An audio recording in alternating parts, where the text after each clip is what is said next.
Wiki hii kumekuwa na mkutano kule China. Na China walifanya paredi ya kijeshi, wameonyesha silaha zao na wamewalika viongozi wengi sana.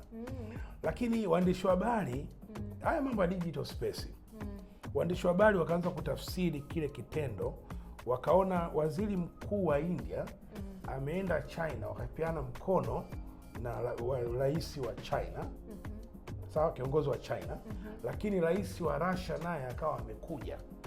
Wakawa kama vile wametengeneza rais wa Russia, wa China na rais wa Korea, kiongozi wa Korea. Yule jamaa yule anaitwa Kim Jong. Kwa hiyo Kim yuko hapo, hapa yuko Putin, hapa yuko rais wa China. Ni kama walikuwa wanapeleka signal, wanatuma sound track.